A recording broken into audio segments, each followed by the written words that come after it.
4, 3, 2, 1. Hey, good afternoon. Welcome to another episode of the Kelly's Podcast. Again, anything I say on my podcast is for entertainment purpose only. It's not directed towards anybody. No, I'm a marriage counsel, anything to that effect. So now we got the legal portion out the way. Hey, what's going on, fam? What's going on? Your boy out here just living life, enjoying life. Thankful to be here to shoot another podcast with you today. So my topic today is fatherhood. And you would say, why? Why you want to talk about fatherhood, Kelly?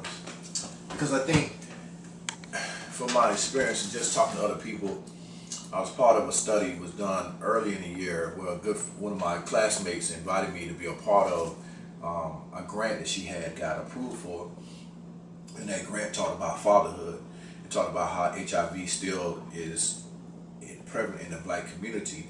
And it touched on a lot of other things, but it touched on fatherhood and, you know, the basis of being a fatherhood, the process of being a fatherhood, and how the app would develop a process, how you can talk to your kids about sex and different things. So I was thankful to be a part of that study. As a matter of fact, we just published in the Duke University magazine. She sent me the article, so you get a chance, check it out. But what I want to say today on the podcast and talk about is there are a lot of fathers not in the home. My father wasn't in the home with me. You heard me say on other previous podcasts that I have really never dated too many women in my life or been married to anybody that the father wasn't present in the kid's life and they had kids previous prior to me getting with them. And it's really a discredit to the black community and any other race of people that when the father's not in the home, because the father needs both the love of a father and the love of a mother. So it doesn't matter the race, it doesn't matter your religious background, any of that. A lot of it has to do with the blueprint, and a lot of kids grow up without a father, and then they grow up and they become fathers of kids. They have kids of their own. And there's a lot of success stories out there where people took that blueprint of not having a father in their life, I'll say it like that, and they vowed that when they had kids that they were going to make sure they was a part of their kid's life, and they were going to make sure their kid was straight, pour into their values and things like that. Well, I was one of those persons. Again, my father wasn't really involved in my life. I met him a couple of times in my life. I think I was 22 when my father died. He died of a massive heart attack in Jamaica Queen at the corner store. Died. And I had a younger brother named JoJo Jr. Was currently at the time locked up in juvenile jail. So just to give you a kind of background. But I had a loving mother, I had a grandmother, I had an aunt, I had a community that raised me. Yeah, you heard me say on other podcasts, I used to get about 4 or 5 beatings for one thing. Because back when I was a child, they could whip you at school. They take you in the principal, he got that powder, he could give you 3, 4 licks. And back then, even though people didn't have cell phones, the time I got on that school bus, grandma knew and everybody knew I done got in trouble at the schoolhouse. They ain't have none of that old rotary phone where you wait and come back. Some of y'all know what it is, some of y'all don't. We didn't have these high-speed cell phones that we have now. So I would get a whooping when I got home, and my mama worked 2 jobs. She worked from 3 to 11 for Georgia Pacific.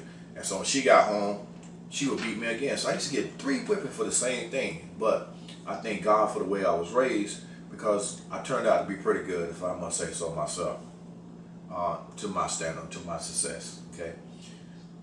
But what I will say is a lot of fathers like myself have that conviction about raising their kids and being in their kids' life. Even though they may not be in the home with the child, they're still a part of their child's life. And because of how they grew up, without having a father, they have that in them that they vow to be there for their kids in their kids' life.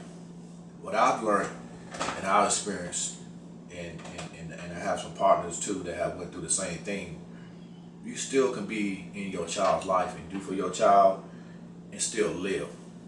So a lot of times we start living for ourselves because we got kids. And I'm not here to tell anybody that's wrong.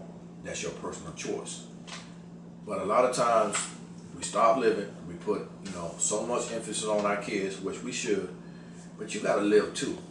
You can't let your kids dictate your life to the point that you don't have no life. You can't let the mother of the child dictate to you so much that you cannot live. your life. And I think a lot of times us and other men that have done that, we find ourselves that we have given and given to. Sometimes you don't have nothing to give. You done gave everything you can give. And that's not good either, because you need to keep something for yourself.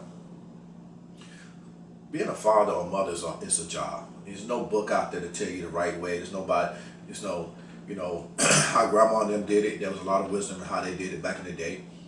We can learn something from how our parents did things. I mean, some of us had parents that was in our lives. Some of us were raised by grandparents. Some of us were raised by uncle, aunt. But it all depends on your blueprint. The bottom line is, I don't know how you was raised. I don't know what your past was. I'm speaking about mine. But I got a good partner, a couple of partners of mine, and they kind of grew up the same way I grew up. And one thing my partner told me recently, he's like, Elvis, I grew up without a father. I have 4 degrees. He's making about 150, 160 a year. And he's in his child life full force. But he said, I got to live too. You got to stop not living for yourself and start living for your kids and start living for yourself, because life is gonna pass you by. Your son or your daughter gonna get grown and they're gonna live their life. You can instill all the value you want to in a child. You give them all the tools for their tool bag to help them so they don't go down the same path that you went through. But they still got to learn some things on their own. You can give them everything in the world. Doesn't mean they're gonna go the way you want them to go. So they're gonna have to go out and experience life for themselves. So I want to just encourage the fathers that's out there, hey, start living. It don't mean you don't love your kids. You're gonna if it's in you, you're gonna take care of your kids regardless. If that's in you, you're gonna do it without a shadow of doubt. You're gonna take care of your kids, but live a little bit, enjoy life, because life is short. Tomorrow is not promised to none of us. And then you grow, and then you live for your kids, and then you not necessarily say you got regrets, but you think back like, man, I didn't do this for myself. I didn't go on this trip. I didn't go do this. I didn't go do that. And your kids are grown. They're out living their own life. Sometimes I text my son, and I got to call that joke and say, hey, man, I just text you. Why you didn't text me back? Or I ain't heard from you. He like, oh, Dad, I ain't checked my phone. I'm like, man, you got to pick up the phone and call me. What you doing? You know? My middle son, I texted him. It might be he got a little girlfriend now, so he ain't really into his dad too much. He out doing his own thing. He got a job. He got a little car, so he's doing his own thing. My oldest son is in the Marine Corps and about to exit and go work for BMW, and he's doing his own thing. So you can't start living for your kids, because again, if you're a good father, if that's in you to take care of your kids, you're gonna do that regardless. So live a little bit, have a little fun, go do some things for yourself. Again, you can't make nobody else happy in your life if you're not happy. And with that said, I'm gonna sip on this red wine and I'm gonna tell y'all good night. That's a tool for your tool bag now.